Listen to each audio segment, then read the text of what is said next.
Bonjour à vous toutes et bonjour à vous tous.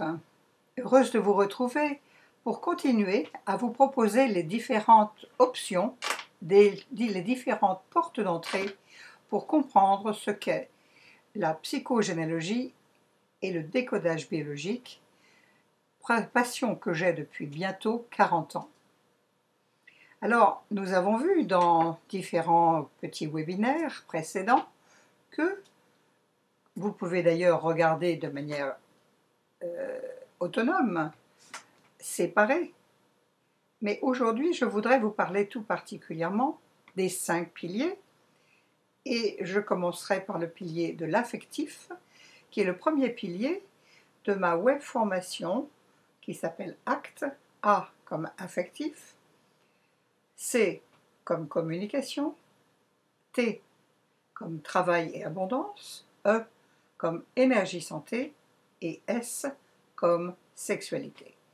Voilà les 5 piliers de l'être qui, s'ils ne sont pas équilibrés, vont nous mettre en difficulté dans notre vie au quotidien. Alors, parlons précisément aujourd'hui de ce pilier affectif. La façon dont les couples se construisent dans l'histoire de notre famille est essentielle. Les rencontres et les unions semblent comme arrangées par l'inconscient. Elles se font par affinité d'histoire. Les lignées paternelles et maternelles sont en miroir et se rencontrent en raison des atomes crochus inconscients. Avant toute rencontre, en quelque sorte, il y a comme une intention de chacun, et elle s'initialise dans le monde invisible de notre héritage. Les deux fréquences, en quelque sorte, de l'homme et de la femme, rentrent en résonance, et on appelle cela le couple fonction. Entre guillemets, je dirais que c'est une association de malfaiteurs pour la psychologie, mais nous verrons que c'est aussi une association de 4 branches liées par un fil rouge. Pourquoi je dis malfaiteurs? C'est que souvent on va se montrer sous un angle à l'autre et pourtant nous sommes porteurs de toute l'histoire familiale. Donc les 4 couples qui sont formés par nos arrière-grands-parents vont former la première couche, puis on a aussi le couple formé par les grands-parents, puis le couple formé par les parents, qui constituent véritablement les fondations de notre arbre généalogique et qui déterminent l'approche que nous avons de nos relations affectives. Alors, ce qui est intéressant, c'est que la nature veille toujours à ce que l'arbre reste vivant et en équilibre. Il doit se régénérer et croître. Mais de nombreux déséquilibres se tissent au fil des siècles tant que la conscientisation de changement n'est pas faite. Alors, nous allons voir que dans les rencontres, de nombreux facteurs rentrent en jeu. Il y a, premièrement, la décision, qui forcément ensemble une notion de 2 polarités. On va devoir choisir l'un, parfois au détriment de l'autre. Exemple, la carrière ou la vie de famille.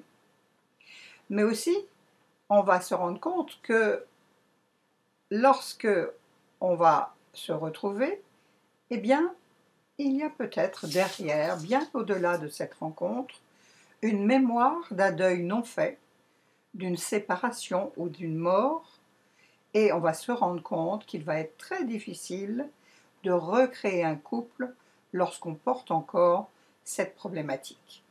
Alors, c'est déjà vrai dans notre propre histoire, mais il se peut, comme vous avez pu le voir, que les descendants étant reliés et par les dates, et par les âges, et par la place, et par le prénom, et de ce fait, il peut être aussi en lien avec une histoire de cet ordre. Je donnerai comme exemple Marie.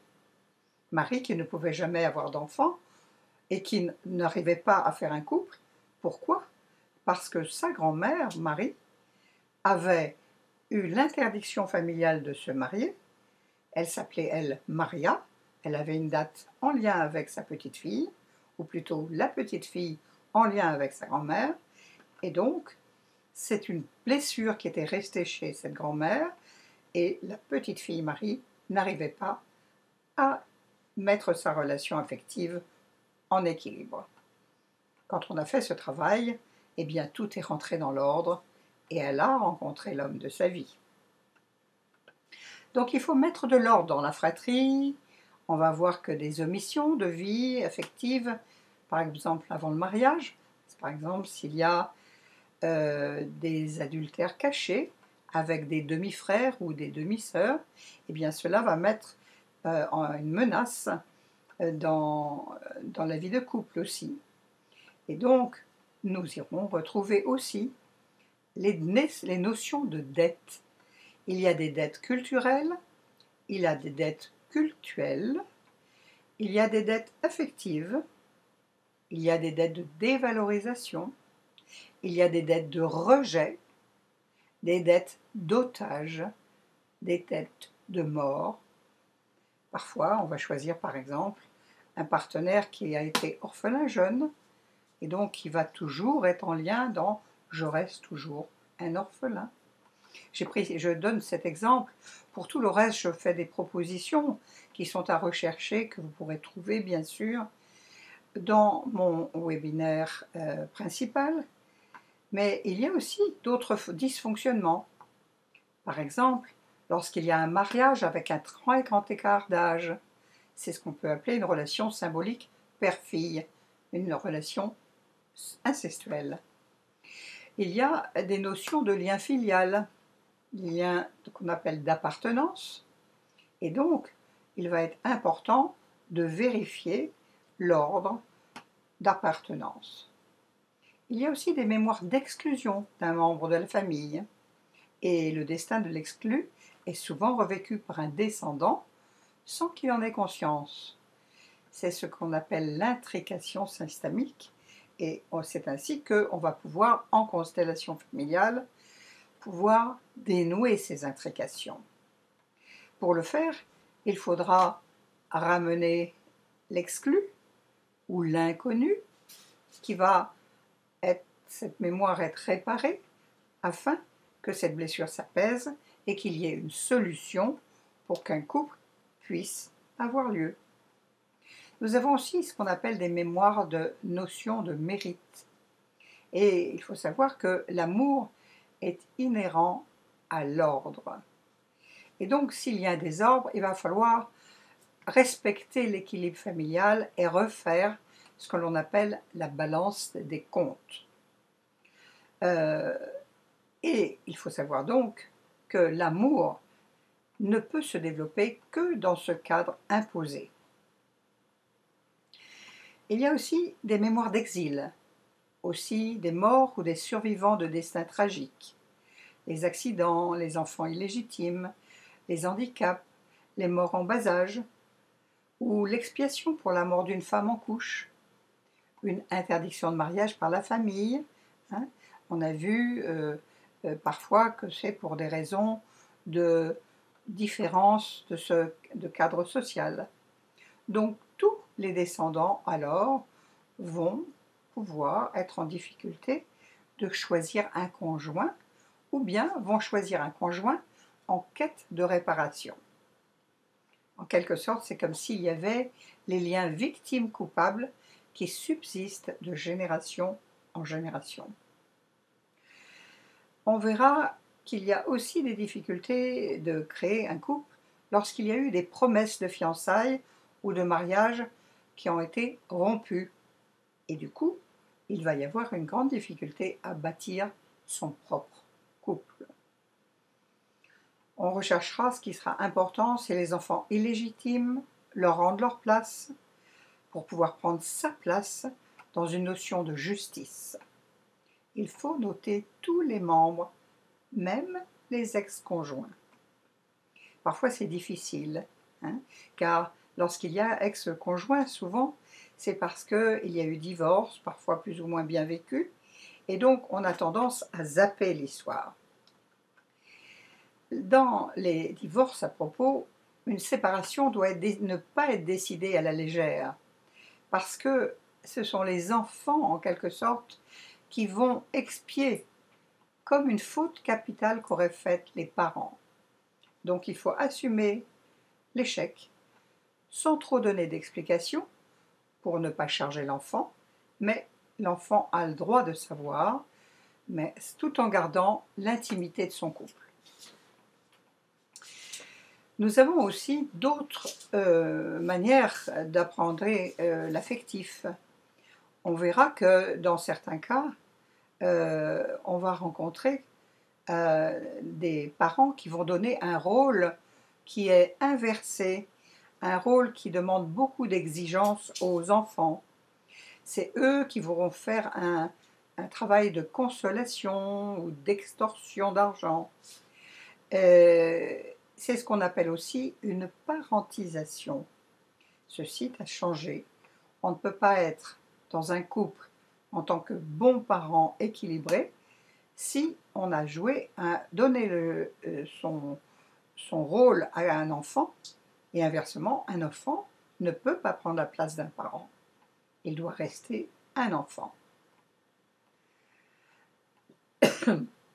Évidemment, pour la notion de couple, il y a aussi ce que l'on appelle les secrets de famille sur une filiation. Et évidemment, on ira regarder tout particulièrement l'abandon d'un des deux parents, souvent le paternel, et il est important de ramener l'inconnu dans le clan pour rétablir l'équilibre par ordre d'amour, et en fait il s'agit simplement de le reconnaître sans jugement et de respecter ce qui a été ou ce qui a pu être, même si on n'a pas toutes les données. Personne n'est coupable, comme je l'ai dit à plusieurs reprises. Il n'y a que des histoires non connues, non comprises ou non guéries. Donc, recherchons les pères biologiques manquants, et beaucoup de choses nous racontent tout cela. Ce que nous devons aussi voir, c'est les accouchements difficiles, les IVG, les fausses couches, les enfants mort-nés, et il faudra répertorier toutes ces naissances hors mariage et voir les conséquences. Il se peut que dans un couple, s'il y a ces choses-là en amont, eh bien, on ait un sentiment d'abandon ou d'illégitimité ou de non-reconnaissance ou de rejet ou d'exclusion qui va faire qu'on ne va pas pouvoir se mettre réellement en lien avec quelqu'un dans la juste place.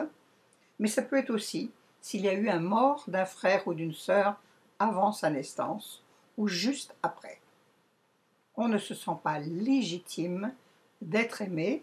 C'est ce qui s'appelle être un peu l'enfant de remplacement, et on a ce sentiment de culpabilité d'exister et donc d'être absolument pas légitime pour être aimé. Ce qu'il faudra aussi regarder, c'est les différences archétypales, culturelles, sociales, professionnelles, religieuses, car pour avoir des relations harmonieuses, il faut libérer ce qui est différent et déséquilibrant dans un long terme en ce qui concerne les égrégores et les archétypes. Enfin, pour qu'un couple puisse subsister après une rencontre et vivre harmonieusement, il faudra aussi vérifier si on ne s'est pas marié, par exemple, à la juste date ou le même jour qu'un deuil familial. Alors, si il y a eu un mariage et qu'on n'a pas reporté cette date, eh bien ce mariage risque de démarrer sous de biens auspices funestes. Ce qui sera aussi important de voir par rapport aux problématiques de couple, c'est aussi que quand l'un des deux a la date de naissance de l'autre. C'est ce qu'on appelle les jumeaux symboliques. Et c'est important car évidemment on ne peut pas vivre que fraternellement, en tout cas avec son frère ou sa sœur. Donc là encore, il faudra être conscient de cela et on pourra bien le vérifier dans le cercle de vie dont je vous ai déjà parlé dans d'autres webinaires. Enfin, ce qu'il faut savoir, c'est que bien sûr, Un couple, le lien s'est formé par l'accomplissement de l'acte sexuel. Et donc, il va perdurer. Il faudra donc un acte de guérison profond et qui sera nécessaire pour se délier avant de se relier. Vous voyez donc qu'il y a de nombreuses possibilités pour que la naissance d'un couple harmonieux puisse se faire, et cette formation va vous donner tous les éléments exhaustifs de toutes les possibilités qui existent par rapport à une difficulté au niveau affectif. Juste pour terminer, je voudrais vous donner quelques prénoms qui racontent les histoires d'affectives douloureuses. Alors je vais vous les citer juste rapidement, peut-être vous reconnaîtrez-vous, et ce sera peut-être un petit plus pour que vous commenciez à comprendre et à démarrer cette approche.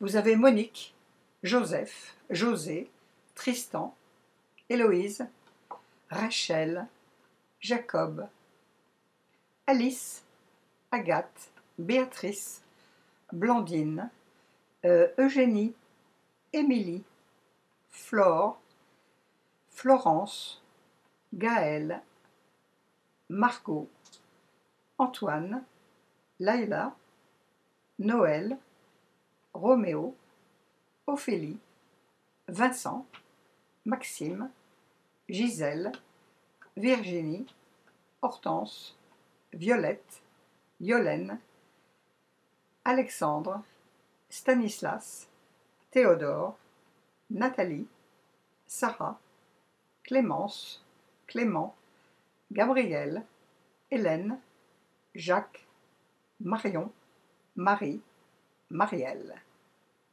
Alors je vous les ai donnés rapidement, vous pourrez les réécouter parce que ça pourra vous donner beaucoup d'informations. Juste pour vous montrer les prénoms, encore une fois, racontent une histoire de manière symbolique et souvent on pourra le lire de manière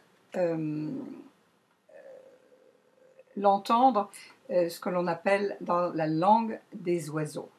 Je vous donnerai juste un exemple. Delphine, l'étymologie étant le dauphin, eh bien, ce sera mémoire de pleurs d'une femme suite au naufrage de son mariage, ou bien un amour qui a été pleuré en silence, ou enfin une personne décédée qui a eu une grande importance qui ne permet pas aux descendants de refaire sa vie. Voilà, je vous ai donné quelques aspects, j'espère que cela vous intéressera et je reste totalement à votre accompagnement dans cet acte de guérison, pour ce webinaire qui est en ligne et qui va être mis sous 5 formes. Encore une fois, je répète, A comme affectif, C comme communication, T comme travail, E comme énergie santé et S comme sexualité. Une prochaine fois, je vous donnerai quelques aperçus sur la notion de communication.